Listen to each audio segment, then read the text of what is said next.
Bienvenidos al estudio de la lección de Escuela Sabática, lección número 6 del libro de Josué, el enemigo interno. Quisiera enfocar esta lección básicamente en torno a una palabra. La palabra es infidelidad. Y obviamente los problemas, lo que ocasiona esta palabra, ejemplificado o ejemplificada esta palabra en las acciones de Acán, que ha sido el tema principal de esta semana. El capítulo número 7 de Josué tiene 5 secciones principales. La primera describe el pecado de Acán.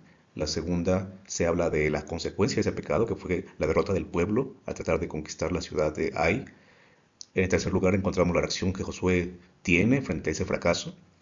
En cuarto lugar aparecen las instrucciones orientadas por el mismo Dios para descubrir qué es lo que había sucedido, descubrir el pecado, el anatema que había en medio de su pueblo.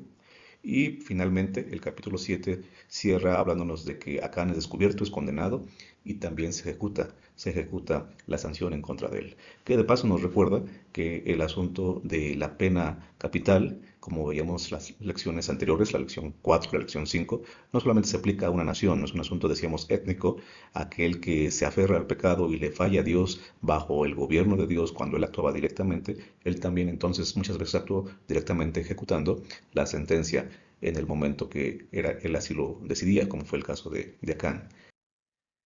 El capítulo 7 de Josué inicia de una manera muy especial, porque es exactamente la conexión con el final del capítulo 6. Recordemos que los capítulos y los versículos no fueron puestos originalmente por los escritores bíblicos, así que realmente no debería existir un capítulo 6 y un capítulo 7 como si fueran cosas o temas separados. Realmente Josué escribió de corrido el último versículo que nosotros llamamos el último versículo de Josué 6 y siguió escribiéndola como si fuera la misma historia del primer versículo de lo que nosotros llamamos el capítulo 7. Por lo tanto, leamos estos dos versículos como una sola idea. Estaba pues Jehová con Josué, y su nombre se divulgó por toda la tierra. Pero los hijos de Israel cometieron una prevaricación. Realmente la palabra debería traducirse como infidelidad. La mejor traducción sería cometieron una infidelidad o actuaron infielmente. La primera parte de lo que acabo de leer es el momento en el que se dice, por eso el pueblo de Israel conquistó Jericó, por eso vio las maravillas de Dios actuando en su favor en la caída de Jericó. Pero ahora, cuando va a venir la derrota en la ciudad de Ai, está ese pero, con el que inicia el capítulo 7. Pero los hijos de Israel cometieron una infidelidad.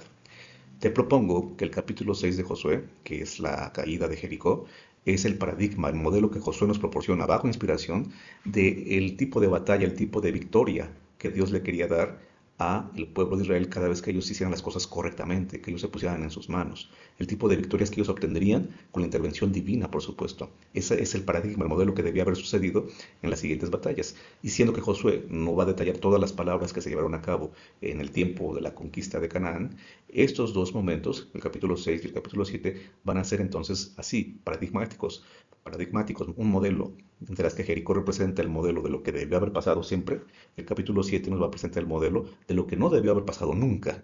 Y entonces, si esto sucedía, ¿cuáles son las consecuencias? Si las cosas se hacen bien, entonces hay victoria. Si las cosas no se hacen bien, entonces hay derrota. Y regreso al punto de que la palabra más que prevaricación sería mejor traducida como infidelidad. Es una palabra que no se usa mucho en el Antiguo Testamento, la que usó aquí Josué, pero es de bastante carga, de bastante peso en cuanto a hablar de una relación pactual. El pueblo de Dios está siendo infiel, por lo menos algunos de ellos, o en particular Acán y su familia. Y cuando estos personajes, estos miembros del pueblo de Dios actúan de una manera infiel, obviamente entonces entra en juego el concepto del pacto. Ellos están rompiendo el pacto, están atentando contra el pacto y Dios espera que ese pacto sea cumplido por todos, no solamente por unos cuantos, por todos. Y aquí entendemos nuevamente que el tema central de Josué no son las batallas, no es un libro para hablarnos de que Josué era un gran general. El libro de Josué es un libro que nos recuerda más bien que Dios cumple lo que promete, para bien y también hablando del mal. Es decir, Dios prometió dar la tierra al pueblo siempre y cuando ellos fueran fieles. Pero Dios también advirtió que si ellos no eran fieles, no podía darles la tierra o iba a haber consecuencias negativas a esa infidelidad. Eso está en Deuteronomio especialmente marcado. Aquí entonces se presenta lamentablemente este ejemplo de cumplimiento de lo que pasaría cuando se hacen las cosas de manera incorrecta, de manera que Dios no esperaba, de una manera que Dios reprueba entonces. Llama mucho la atención el paralelismo que encuentra el autor de la lección con el caso de Acán, al combinar o al comparar el caso de Acán con el caso de Eva en el jardín del Edén. Él habla de tres verbos por lo menos, espero que los recuerdes, si no aquí los puedes ver también. El autor de la lección habla del verbo ver, habla del verbo codiciar y habla del verbo tomar. En efecto, Eva vio el árbol, el fruto del árbol, ella codició ese fruto y tomó el fruto para comerlo. En el caso de Acán se usan los tres verbos que acabamos de mencionar. Él ve esos materiales preciosos, esos tesoros que después fue y escondió en su carpa, en su tienda de campaña. Bueno, él los ve, codicia y entonces los toma. Él mismo describe de alguna manera que este fue el proceso por el cual fue llevado a cometer este pecado, esta infidelidad. Y por supuesto, si lo aplicas a casos de infidelidad en otras áreas de la vida humana, en otras áreas del devenir y la conducta que muchas personas hoy en día pueden llegar lamentablemente a tener, pues es un proceso muy normal, muy lógico, pero también en la mayoría de los casos de consecuencias lamentables. Alguien que ve, alguien que codicia y entonces toma. Así como ese pero que está ahí en letra más oscura, negrita, así como ese pero indica que va a haber un rompimiento de lo que había pasado como bendición, ahora viene entonces una maldición, de lo que había pasado como una victoria, ahora se va a convertir en una derrota, así de fuerte como es ese pero en el lenguaje bíblico, así de fuerte son estas tres acciones, este proceder, este concepto de infidelidad, porque la infidelidad para Dios es algo que es realmente muy grave.